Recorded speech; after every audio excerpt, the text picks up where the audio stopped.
안녕하세요, 여러분. 우리는 환경교육센터의 교육활동가들입니다. 또박이 지구라는 모임을 만들고요. 지구와 우리의 삶에 관해서 공부를 하고 지속가능한 삶을 위한 실천 방법을 여러분에게 알려드리는 일을 하고 있어요. 동아리 모임에서 추구하고 있는 지속가능한 삶과 실천에 대해서 이야기하려고요.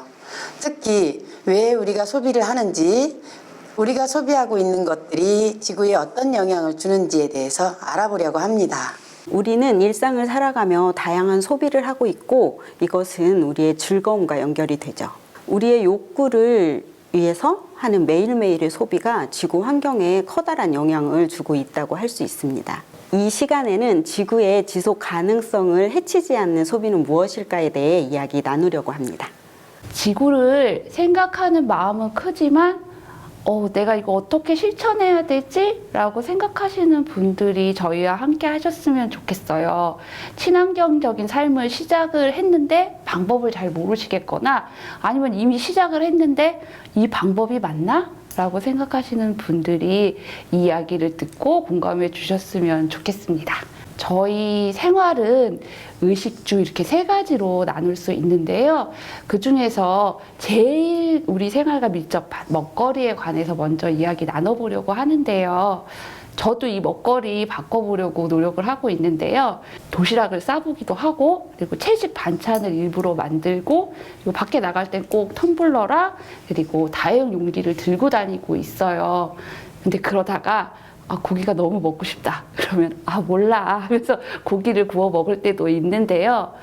선생님, 이렇게 지속 가능한 식단을 바꾸려면 우리 어떻게 해야 할까요? 이 기후위기 시대에 먹거리 전환에 대해서 말씀해 주세요.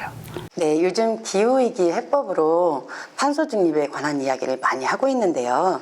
먹거리는 탄소뿐만 아니라 온실화 영향이 큰 메탄과 산화이질소 등을 배출합니다. 때문에 연간 배출되는 온실가스 양의 15% 정도가 축산업에서 배출되고 있다고 하죠. 지난 8월 IPCC 보고서에서는 기후위기를 해결하기 위해 탄소 중립을 기본 전제로 메탄을 줄이는 노력도 함께 해야 된다고 발표를 하기도 했었습니다. 특히 메탄은 이산화탄소에 비해서 대기 중에 배출이 되면 잔존 기간이 아주 짧은데요. 따라서 식단을 바꾸는 일은 에너지를 전환한 것보다 더 적은 비용과 노력으로 더 좋은 효과를 볼 수 있게 되는 것이죠. 먹거리 전환을 하려는 사람들에게 참고가 되게 뭔가 우선해야 할 조건이라던가 이런 거 좀 설명해 주셔도 좋을 것 같아요. 일단 가까운 게 좋다라고 말씀드리고 싶은데요. 우리 지역 가까이에서 나는 제철 음식을 먹는 거죠. 내가 만약에 먼 거리에서 음식을 가지고 온다? 식재료를 가지고 온다면 그 유통 과정 속에서 많은 에너지를 소비하게 되고 또 탄소 배출을 하게 되겠죠. 그리고 한겨울에 딸기처럼 지금 제철 음식이 아닌 걸 먹고 싶다면 그 음식을 길러내기 위해서 에너지가 많이 필요해요. 온도 유지를 하기 위해서. 그럼 또 거기에서 탄소가 많이 배출이 되겠죠. 그리고 딸기의 단맛처럼 그런 맛을 유지하기 위해서도 화학 비료가 굉장히 많이 사용이 된다고 해요. 거기에서도 이산화탄소랑 산화이질소가 배출된다고 합니다. 그렇기 때문에 우리는 베란다 텃밭이나 아니면은 가까운 주말 농장을 이용을 해서 농산물을 직접 길러서 먹는 방법도 선택할 수 있는데요. 근데 내가 살고 있는 지역이나 아니면 집이 그런 환경이 안 된다면 그것도 좀 어려우실 수 있거든요. 그러면 농산물 직거래 장터나 아니면 생활협동조합에서 음식물을 사서 드실 수 있고요. 그것도 좀 힘들다라고 하면은 먹거리 꾸러미라고 해서 한 달에 한 번씩 아니면 주말에 한 번씩 오는 꾸러미를 받을 수도 있다고 합니다. 요즘 소고기, 돼지고기처럼 육류 소비에 대한 이야기 많이 하고 있어요. 한마디로 저희 고기 너무 많이 먹는다라는 이야기인데요. 이렇게 얘기하는 이유가 있나요, 선생님? 육류 선생님들은 얼마나 많이 자주 드세요? 글쎄요. 저희는 한 일주일에 한 번? 사실 보면 생각보다 많이 먹고 있는 게 육류더라고요. 그런데 이 육류를 많이 소비한다는 것은 환경적으로 굉장히 많은 문제들이 있어요. 그중에서 온실가스 관련해서 좀 알아보면 일단 축산업을 많이 이제 하기 위해서 목장을 만들어야 되잖아요. 그래서 목장을 만들고 그 목장에서 길러내는 가축에게 먹일 목초지, 사료를 재배하기 위해서 산림들의 그 파괴하는 거죠, 숲을. 그 숲이라는 건 우리가 기후위기를 해결하는 데 있어서 탄소를 직접적으로 흡수할 수 있는 자원이잖아요. 근데 이게 연간 계속 지구의 연면적이 감소하고 있다는 이런 통계가 계속 발표되고 있는 거 아마 선생님들 들으셨을 수도 있는데요. 그 진짜 문제인 거죠. 환경적으로도 문제고 기후위기를 해결하는데 정말 걸림돌이에요.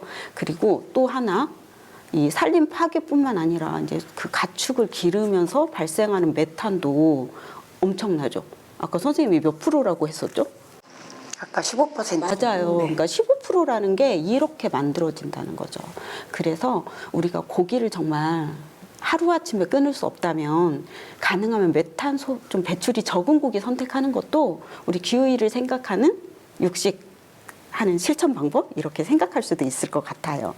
그래서 이런 실천 하자고 하면 사람들이 야, 진짜 육식 줄여야 되나 봐 하면서 그래도 그거 너무 힘들어 이렇게 생각을 하거든요. 그래서 어떻게 하면 좀 생활 속에서 그 채식의 비율을 좀 높이고 육식 소비를 줄일 수 있을지 좀 팁 같은 거 나눠주시면 좋을 것 같아요. 오늘부터 나는 채식을 할 거야. 고기 절대 안 먹겠어. 라고 결심을 하고 실천하려면 사실 완벽하게 하기 너무 힘들어요. 그렇기 때문에 작게 조그마한 실천 방법을 세워놓고 시작하시는 게 좋은데요. 선생님들 고기 없는 월요일 이야기 들어보셨죠? 네. 말 그대로 일주일에 한 번만 고기를 먹지 말자라는 운동인데요. 이 급식을, 공공급식을 하는 곳들, 학교나 병원이나 그리고 군대에서는 이 채식 선택권을 이미 주장하고 그것을 받아들이고 그것을 실천하는 곳들이 많이 늘어나고 있다고 해요. 하루 한 끼 채식 이런 챌린지 한번 참여한 적이 있거든요. 처음엔 정말 잘할 수 있을 것 같았는데 집에서는 했는데 밖에 의식하게 되니까 그 실천하기 너무 어렵더라고요. 진짜 힘들어요. 어떻게 할 수 있는 방법이 있을까요? 저희가 그냥 찾으려면 힘든데요. 이 현대인의 필수품 핸드폰이 있다면 모두 다 찾으실 수가 있어요. 서울 스마트 맵이라는 것도 있고요. 채식 한 끼 앱이라는 게 있는데 그걸 어플을 다운받으면 채식 음식점이나 채식 카페를 찾아볼 수 있다고 해요. 채식을 집에서는 하는데 바깥에서는 못할 것 같아 라는 생각으로 채식을 그만두시지 마시고 나도 한번 해볼까? 라는 마음을 가지고 계신다면 이런 사람이 점점 많아진다면 또 이런 채식 음식점도 점점 많아질 것 같거든요. 오늘부터라도 최소한만 실천해 보시는 게 어떨까라는 생각을 합니다. 이게 채식을 하다 보면 채식을 하면은 고기보다 힘이 좀 덜 난다, 몸이 약해질 거다. 그리고 청소년이나 아동들은 고기를 먹어야 영양소가 다 5대 영양소를 다 흡수하는 거 아니냐라고 얘기를 하시는 분들이 많아요. 근데 정말 채식을 하면은 몸이 약해지나요? 네, 육식을 하는 이유가 보통 사람들이 단백질을 섭취하기 위해서 한다고 생각을 하는데요. 사실상 식물성 식품을 통해서도 단백질은 충분한 섭취가 가능합니다.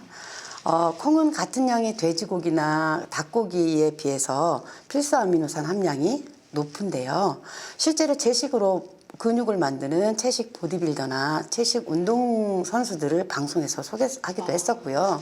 오히려 육식을 많이 하면 생길 수 있는 비만이나 성인병, 혈관성 질환으로부터 건강해진 사례들도 아주 많이 있습니다. 오히려 채식을 하면 더 건강해질 수도 있겠네요. 네, 그렇다고 볼 수 있죠. 일단 생각부터 바꿔야겠네요. 네, 맞습니다. 네, 그럼 먹거리를 이야기할 때 우리가 음식물 쓰레기 이야기를 빼놓을 수가 없는데요. 그럼 그거에 대한 이야기를 한번 나눠볼까요? 음식물 쓰레기가 어떻게 버려지는지 생각해 보면 너무 많이 생산해서 버리기도 하고 또 맛이 없다고 그냥 버리기도 하고 또 맛은 아무 상관없는데 상품성 없다고 아예 생산 단계에서 그냥 버려지기도 하는 이런 것들이 상당히 많더라고요. 이 양이 얼마나 많은가 하면 그 전 세계에 먹거리가 생산되는 양의 한 3분의 1 정도를 차지한다고 해요. 근데 이게 그냥 버려져서 아깝다로 끝나면 괜찮을 수도 있겠지만 사실은 거기에서 더 나아가서 이게 음식물 쓰레기가 썩으면서 이제 발효하면서 메탄, 온실가스가 막 배출되는 거죠. 생산할 때. 운송 이제 이동할 때 이럴 때 만들어지는 그 탄소까지 생각한다면 정말 이 음식물 쓰레기가 만들어내는 온실가스 굉장히 생각보다 많다는 거 알 수 있겠죠. 네. 그럼 이런 음식물 쓰레기를 발생하는 이 음식 문화가 정말 고려돼야 되고 사람들이 바꿔야 될 것 같아요. 어떻게 할 수 있을까요? 좀 못난이 농산물, 그러니까 아까 말했던 맛 아무 상관없는데 못생겼다고 그냥 폐기되는 이런 농산물들을 모아서 판매하는 사이트나 이런 것도 지금 등장하고 있거든요. 그러니까 이런 걸 이용한다든가 혹은 또 꼭 내가 필요한 만큼 사는 거 중요해요. 음식물을 내가 필요한 만큼만 식재료를 사서 우리 가족이 먹을 만큼만 만드는 거.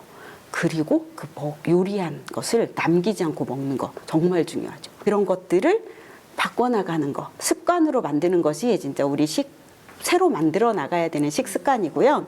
또 하나 우리 먹거리에서 이야기할 거 하나 더 있거든요. 바로 가공식품이죠. 요즘 먹거리에서 많은 비중 차지하잖아요. 우리도 바쁘니까 가끔 마트에서 반조리 식품도 이용하고 가공식품 이용하는데 여기에 유통기한이라는 게 있어요. 근데 이 유통기한이 거의 임박하거나 그냥 살짝 좀 지났다고 해서 폐기하는 거죠. 근데 유통기한이 무슨 뜻인지 아세요? 유통할 수 있는 기한? 그죠. 판매할 수 있는 기간 아닐까요? 네, 맞아요. 말 그대로 유통, 판매가 가능한 기간인데 우리가 소비, 그냥 먹는 기간이라고 착각하는 거죠. 그래서 이제는 이 유통기한이 아니라 소비기한을 표기하자라고 이야기가 되고 있고 우리나라도 곧 국회에서 이미 본회의에서 통과가 됐대요.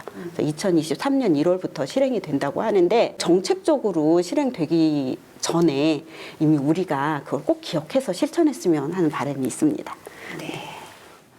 이제 당연한 식재료가 더 이상 당연하지 않다는 생각이 드셨나요? 우리 자세히 알면 못 먹을 것 같아 라는 생각이 드셨다면 지금 바로 지속 가능한 식단을 시작하실 때가 된 겁니다. 채식만 할 거야. 난 오늘부터 고기를 절대 안 먹어 라고 생각을 하신다면 시작하기 어려우실 거예요. 그러지 마시고 하나씩 실천하는 마음을 갖는다면 여러분들도 지속 가능한 식단 시작하실 수도 있고 실천하실 수도 있을 거라고 생각을 해요. 우리만 사는 지구라면 상관이 없지만 우리 말고 많은 생명들이 같이 살고 있는 이 지구를 위해서 우리가 하나씩 실천할 때가 됐어요. 우리 모두는 한 명 한 명이 모두 힘을 가지고 있고 책임을 가지고 있는 존재이기 때문입니다.